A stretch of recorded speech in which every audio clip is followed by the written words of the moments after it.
102,2 Radio Suara Sampang FM. Assalamualaikum warahmatullahi wabarakatuh.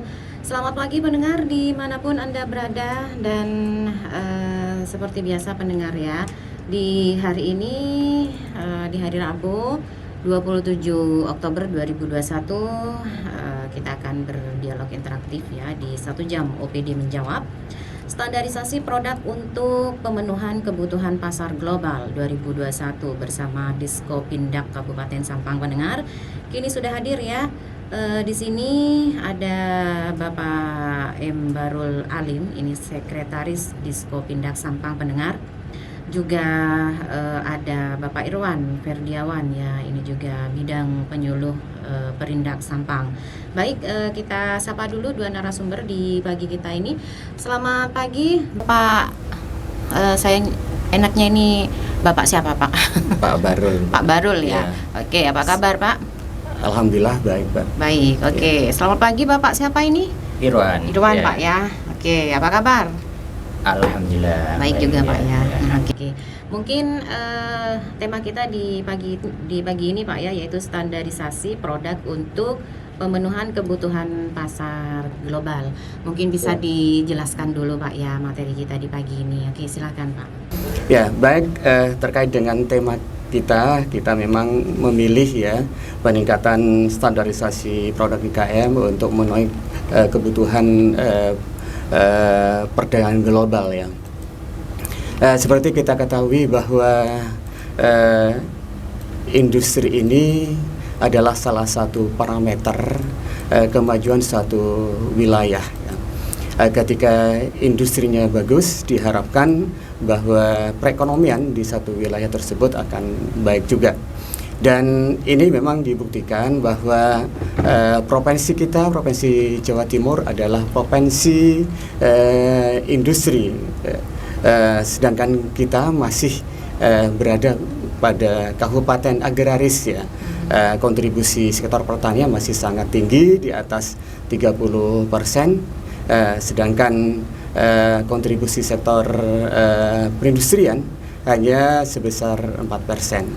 Nah, untuk bisa mendorong kontribusi itu, maka tentu kita harus mendorong pemasaran ya, karena ketika memproduksi mungkin gampang sekali gitu ya, setiap orang bisa melakukan produksi, tapi untuk memasarkan itu butuh trik-trik tertentu. Salah satunya ya adalah standarisasi ini. Mengapa perlu standarisasi? Karena orang sekarang makin sadar bahwa produk yang dibeli itu harus memenuhi kriteria atau persyaratan teknis tertentu yang sudah menjadi kesepakatan bersama. Dan di Indonesia memang ada BSN, Badan Sertifikasi Nasional, yang menentukan dari standar teknis tersebut ya, spesifikasi teknis. Dan dengan adanya standarisasi, maka orang tidak akan ragu lagi bahwa produk yang dihasilkan oleh oleh IKM Kabupaten Sampang ini bisa bersaing dengan produk ya di daerah lain. Yang diproduksi di sini dipasarkan di tempat lain itu akan mutunya sama ya, dan memenuhi peraturan legalitas yang memang diatur di negara Republik Indonesia ini ya. Memang dengan kemampuan penganggaran yang kita yang terbatas, fasilitasi yang bisa kita lakukan ini memang sangat terbatas ya. Dari 727 unit IKM yang ada di Sampang, kita masih berkisar antara 13 sampai 60% dari beberapa standar yang memang kita penuhi ya. Yang tertinggi ini memang di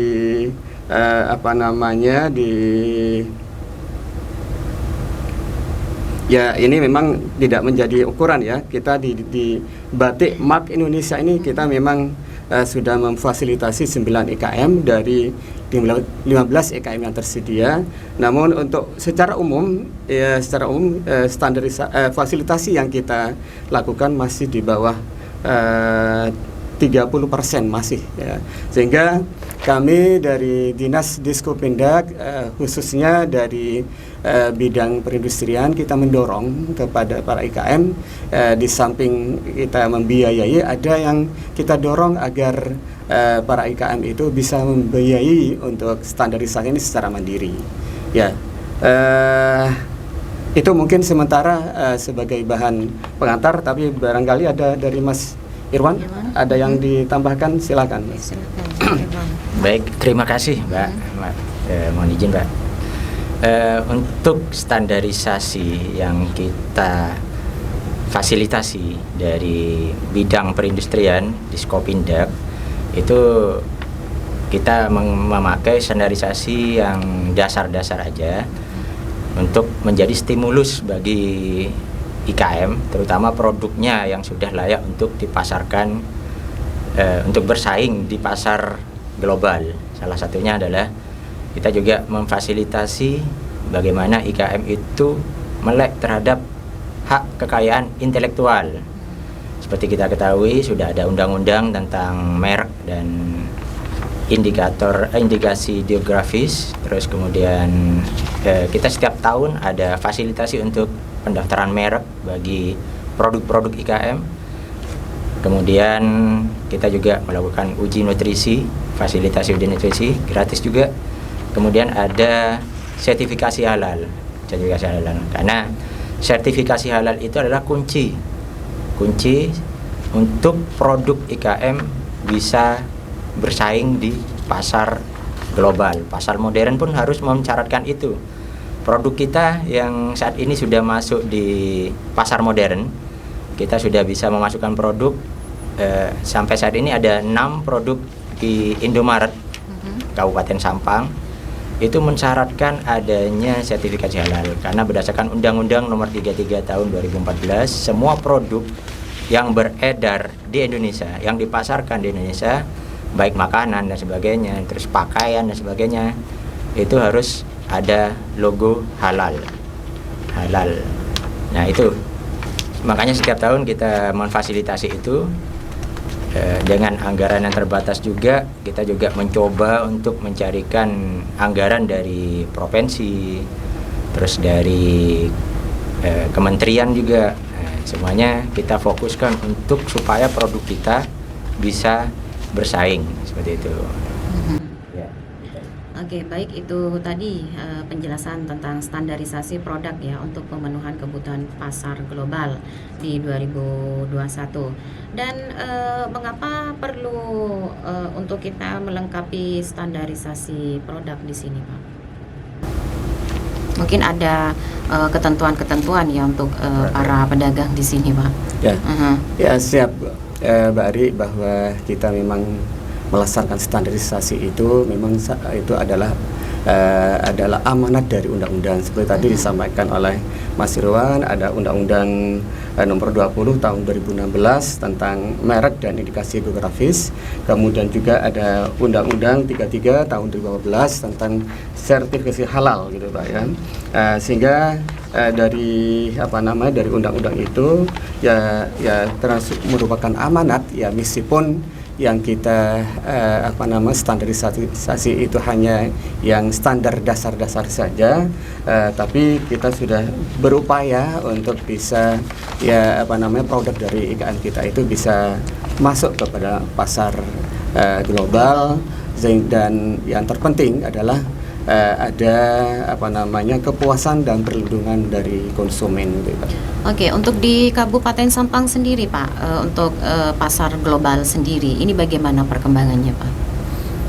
Ya, untuk di Kabupaten Sampang kita seperti tadi disampaikan oleh Mas Irwan, kita wakili kalau kita di pasar modernnya, Pak ya. Di pasar modern seperti Alfamart, Indomaret dan beberapa pasar toko modern yang lain gitu ya. Dan global ini kan ya tidak harus posisinya di Sampang, tapi kemampuan kita bisa mengirimkan kepada tempat lain yang dikonsumsi oleh masyarakat global ya, baik ya di luar kabupaten sendiri maupun masyarakat yang boleh yang masyarakat dunia yang berkunjung ke Indonesia, ataupun ya produk kita itu sebetulnya secara ya informal sudah banyak yang dikirim juga ke luar negeri. Itu maksudnya pasar global yang dimaksud. Okay. Ya. Di mana saja itu Pak, dan produk apa saja biasanya yang sudah dikirim dari Kabupaten Sampang ini Pak?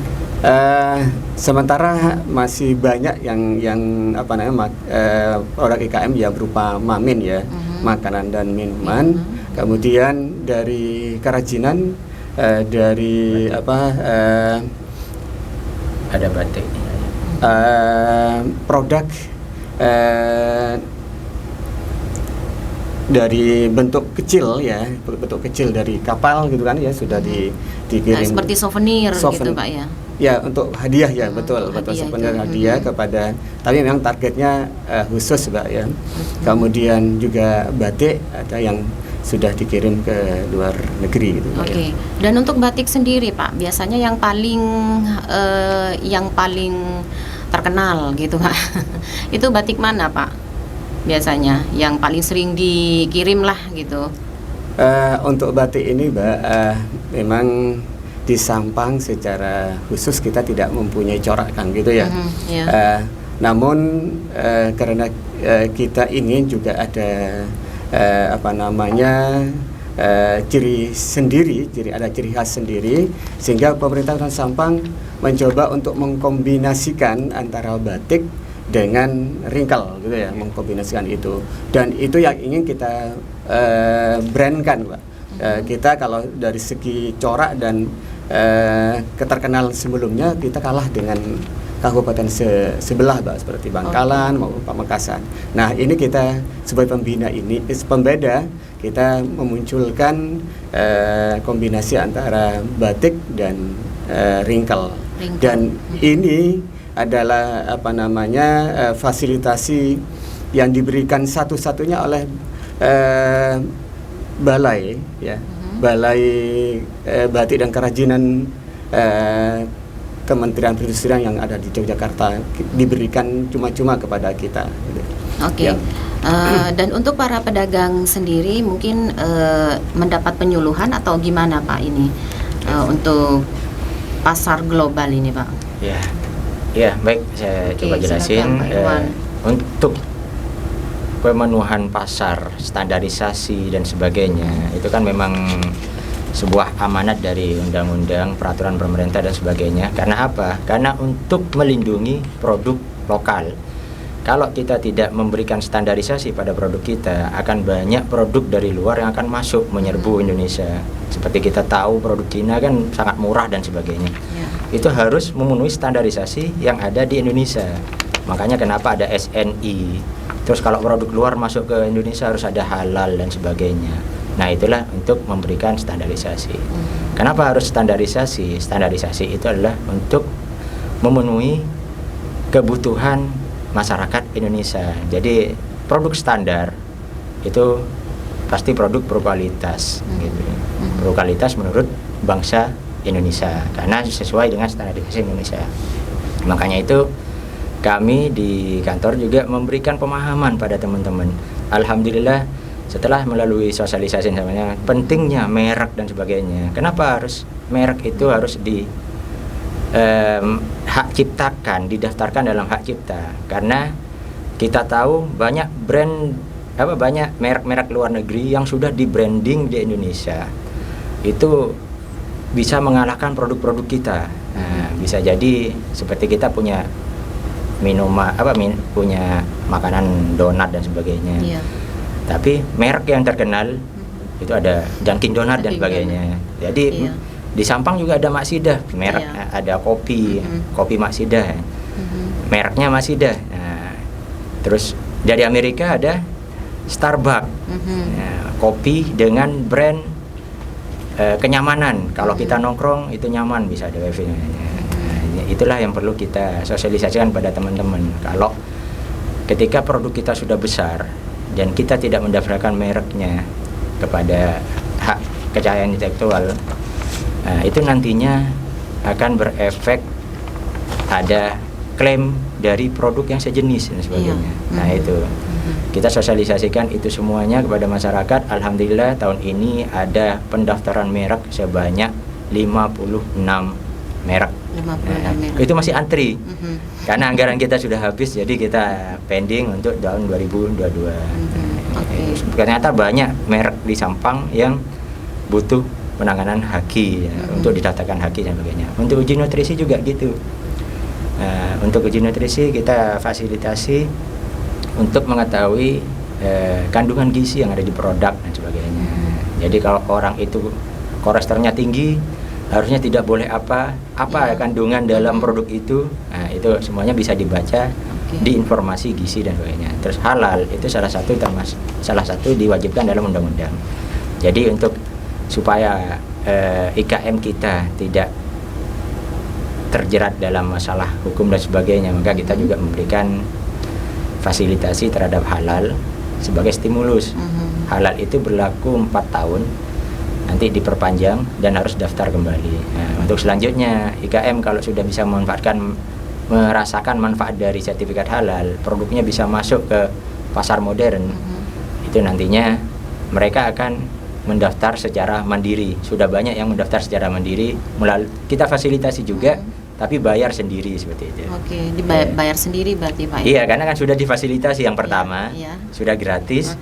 Selanjutnya, kalau memang ada manfaatnya, ya harus bayar sendiri. Kita cuma membantu untuk mendaftarkan, menghubungkan dengan pihak yang terkait dalam pendaftaran. Dalam hal ini adalah BPJPH, Badan Pengelola Jaminan Halal. Seperti itu. Yeah. Dan sebelumnya tentu ada uji klinisnya juga Pak ya? Uji klinis, ya jelas ada. Jelas ada ya.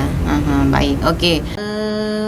Tadi kita sudah membahas tentang merek Pak ya, merek dagang tadi sudah kita bahas di sini. Dan di sesi yang kedua mungkin kita ke via WA dulu Pak ya, karena ada yang bertanya Pak. Ya. Oke, selamat pagi Pak, saya Dewi di Selong. Ini mau bertanya apa saja syarat utama untuk mendaftarkan merek yang kita miliki dan apa saja penyebab merek ini ditolak dalam proses pendaftaran tersebut. Terima kasih. Oke, Bapak Irwan ya, siap menjawab ya. Langsung. Oke, silahkan Pak. Ya, terima kasih atas pertanyaannya. Memang selama ini IKM sering bertanya-tanya kenapa merek saya ditolak, padahal sudah dimodifikasi dan sebagainya. Kalau misalnya mereknya Alif, Alif A L I F, nah, diganti P Alif dan sebagainya, itu tetap tidak bisa karena dalam dalam merek itu terdiri dari pengucapan. Jadi kalau pengucapannya mirip, itu akan diindikasikan ada kesamaan, kecuali kalau memang kita bisa memberikan argumen untuk membalas klaim dari merek yang sudah ada. Contoh kasus, kita sudah punya merek yang diklaim oleh perusahaan Singapura. Ketika mendaftar di Srese itu ada produk kopi namanya kopi Blatter. Blatter. Kopi Blatter. Nah, ketika mendaftar, kita bantu mendaftarkan dalam jangka waktu 3 bulan, itu ada klaim dari perusahaan Singapura. Kita kenalkan Blaster, permen ya, permen dan sebagainya. Nah, itu karena mungkin di Singapura nggak ngerti pengucapannya itu seperti apa dan sebagainya. Klaimnya itu berbahasa Inggris ya, kita harus menjawabnya juga dengan menggunakan bahasa Inggris karena menggunakan voice untuk membedakan mana yang merek Blatter sama merek Blaster. Ada perbedaan nggak seperti itu? Itu. Terus bentuk huruf dan sebagainya itu bisa menjadi salah satu penyebab tidak diterimanya atau ditolak. Karena kan dalam pendaftaran merek itu ada 3, ditolak, proses, dan didaftar. Kalau sudah didaftar berarti kita sudah keluar sertifikat. Itu. Jadi untuk syarat-syarat pendaftaran, otomatis yang pertama, setiap usaha itu harus punya izin usaha melalui OSS NIB, keluarnya NIB. Nomor NIB itu akan menyatu dengan KTP dan sebagainya. Jadi ketika mendaftar merek, perusahaan itu harus memasukkan NIB-nya dan sebagainya. Nah kemudian yang kedua, syarat yang kedua harus punya KTP dan NPWP kalau ada. Terus kemudian menyerahkan etiket mereknya, etiket merek apa yang akan didaftar, bentuk tulisan dan sebagainya, terus logo, lambangnya dan sebagainya. Jadi kalau satu kesatuan mungkin di merek itu kan ada logo, terus ada bentuk tulisan dan sebagainya itu. Nah kalau ke kita nantinya juga agak materai, ada kita minta materai untuk pernyataan bahwa yang didaftaran itu adalah benar-benar merek milik sendiri, seperti itu. Itu aja, gampang kan? Gampang, iya. Syarat-syaratnya mudah. Jadi gak perlu bikin narasi apa ya. Pokoknya tinggal itu bikin NIB, terus kemudian KTP fotokopi sama NPWP-nya, terus kemudian kalau NPWP itu kan relatif. Kalau memang perusahaannya itu kecil, biasanya kan NPWP-nya pribadi. Terus kemudian etiket merek. Jadi didesainkan dulu bentuk dari mereknya itu, apakah berupa angka, tulisan, huruf, logo aja. Logo itu bisa dikatakan merek juga, nggak harus tulisan berbentuk logo. Logo McDonald itu kan bentuknya M. Nah, itu adalah merek. Atau itu. gambar Apple ya. Nah, iya, gambar apel itu kan yang digigit separuh itu sudah merek. Oke. Ya, itu gampang pendaftarannya. Oke. Tinggal ke kantor aja ngisi formulir nantinya. Oke. Ya. Baik, itu tadi jawaban ya dari pertanyaan Ibu Dewi di Selong. Terima kasih atas pertanyaannya. Dan untuk pertanyaan yang kedua, saya Aris di Merak ini. Apakah merek yang sudah terdaftar bisa dilisensikan? Lalu seperti apa perlindungan hukum untuk merek terdaftar tersebut? Terima kasih. Oke, silakan. Iya. Ini semuanya pertanyaan tentang merek ya. Ya, tentang merek. Kalau kita punya merek yang sudah terdaftar oleh orang lain, itu kita melihat dulu mereka berada di kelas mana, kelas klasifikasi untuk merek. Nah, itu kita lihat dulu, karena kelas klasifikasi merek itu ada 45. Jadi kalau dia mereknya untuk produk makanan, itu berarti ada di kelas 29 dan 30. Nah, pokoknya mereknya Alif ya, Alif tadi kita contohkan Alif aja karena yang banyak itu Alif. Itu di Songkok, pokoknya Songkok itu kelas 25. Kemudian kita mau mendaftarkan di kelas 30 dengan produk krepek singkong dengan nama Alif, itu bisa. Tapi kalau di kelas yang sama itu tidak bisa. Misalnya kelas 30 dengan krepek singkong, terus kemudian krepek bayam dan sebagainya, itu tidak bisa di kelas yang sama seperti itu. Jadi namanya didaftarkan dalam bentuk yang sama asal kelasnya berbeda, itu masih bisa asal kita nanti ketika ada klaim kita bisa memberikan argumen produk kita itu bentuknya seperti apa dan sebagainya. Begitu. Okay. Apalagi kalau nanti kita ada deskripsi, kenapa kita namakan Alif dan sebagainya, ada nggak ceritanya? Alif itu ternyata singkatan apa dan sebagainya, itu ditulis saja di deskripsi mereknya seperti itu. Apakah identik dari lisensi? Iya. Pertanyaannya kan. Bisa. Yang bisa dilisensikan. Apakah merek yang sudah terdaftar ini bisa dilisensikan, gitu Pak? Hak kekayaan intelektual itu kan suatu lisensi, suatu lisensi pengakuan negara, pemberian hak negara kepada pemegang merek. Jadi merek itu berlaku 10 tahun. Umpamanya merek kita sudah kadaluarsa 10 tahun tidak diperpanjang, itu bisa menjadi hak milik orang lain. Jadi kalau kita mau mengintip merek-merek yang besar, merek-merek yang sudah terkenal, kita tinggal lihat aja masa berlakunya kurang berapa tahun. Berapa? Gitu Pak ya. Semuanya orangnya lalai, bisa kita ambil gitu. Jadi kita memiliki merek besar tanpa kita harus membesarkan dari bawah seperti itu. Itu akal-akalnya seperti itu.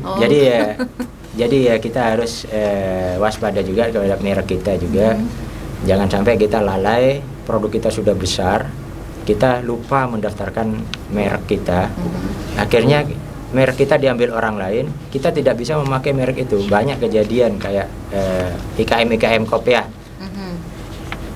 Itu disita produknya karena memakai produk merek dari orang lain. Dan aturannya juga ada pidana kan, ada pidana dan sebagainya. Ada sanksi uang sebagainya di undang-undang pelanggaran terhadap merek. Oke, Ya. baik itu tadi yang ada di Merak ya. Jadi sudah dijelaskan secara gamblang sama Pak Irwan ya di sini. Merek yang sudah terdaftar bisa dilisensikan.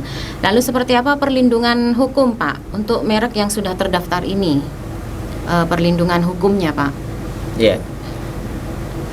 Berdasarkan Undang-Undang Nomor 20 tadi 2016 bahwa merek yang sudah terdaftar itu kita mempunyai hak untuk menggunakan itu di seluruh dunia tentunya. Seluruh dunia. Itu mendapatkan perlindungan dari negara. Seumpamanya ada merek yang sejenis, kita bisa mengklaimnya seperti itu. Mengklaimnya dan bisa mengajukan gugatan seperti itu. Oke, jadi di situ ada perlindungan ada dari negara perlindungan langsung Pak ya. Oke. Bahwa kita aman menggunakan produk itu. Baik, oke. Dan untuk pertanyaan selanjutnya Pak, apakah ada web atau laman tertentu untuk masyarakat tahu apa saja merek yang sudah terdaftar di Sampang Pak? Nah, Oke.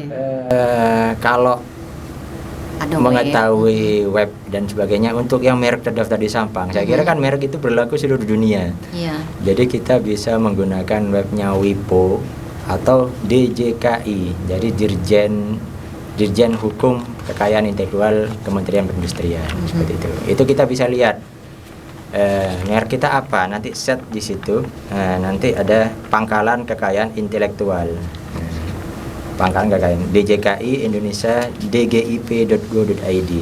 Nanti itu ada pangkalan kekayaan intelektual. Kita lihat di merek, kita cari merek, terus kita tinggal set aja merek apa yang akan kita cari. Nah di situ nanti muncul banyak merek dengan berbagai kelas-kelasnya. Nah kita masuk di kelas apa? Kita tinggal lihat aja nantinya. Oke. Dan untuk bisa di Kabupaten Sampang sendiri juga masuk di situ Pak ya? Semuanya berlaku ya, seluruh berlaku di seluruh dunia Pak ya. Nah, oke. Baik itu tadi ya sudah dijawab sama Bapak Irwan ya untuk webnya dan laman-laman tertentu untuk masyarakat bisa tahu apa saja ya merek yang sudah terdaftar di Sampang. Dan yang terakhir mungkin Anda bisa memberikan himbauan atau informasi Pak ya untuk masyarakat tentang standarisasi produk ini Pak. Silahkan. Baik, kepada pemirsa Suara Sampang yang berbahagia, bahwa dengan penjelasan yang telah kami sampaikan tadi, bahwa mari kita punya kesadaran bahwa standarisasi ini adalah memang amanat dari peraturan perundang-undangan, baik berupa undang-undang maupun peraturan turunannya.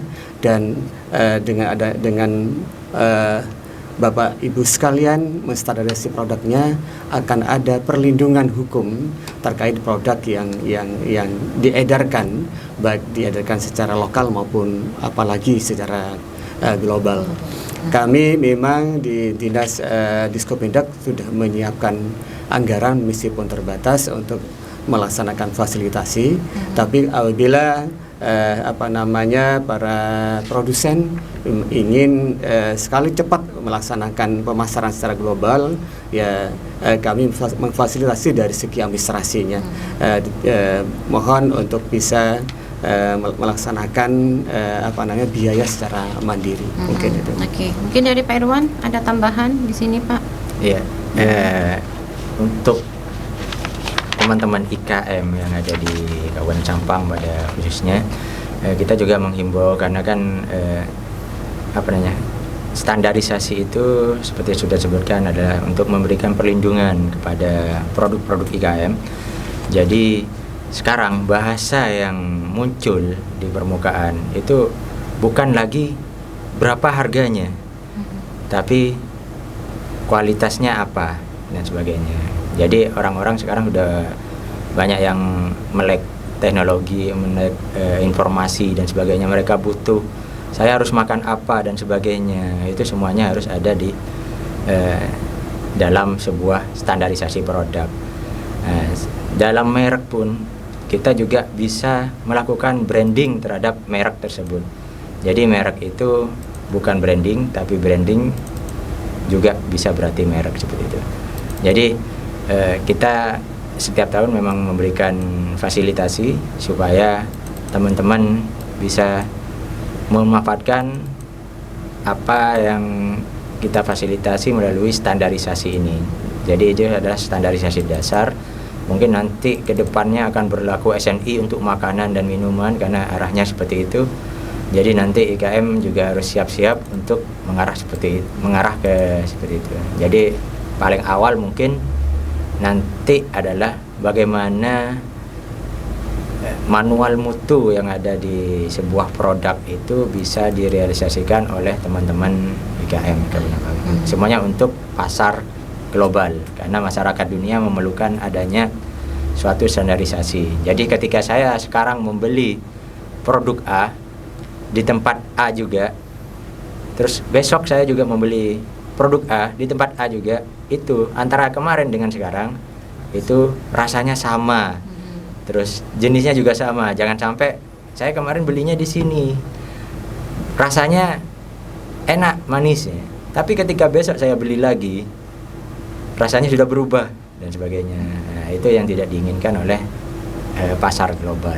Jadi ada standarisasi siapa yang bertanggung jawab dan siapa yang akan memberikan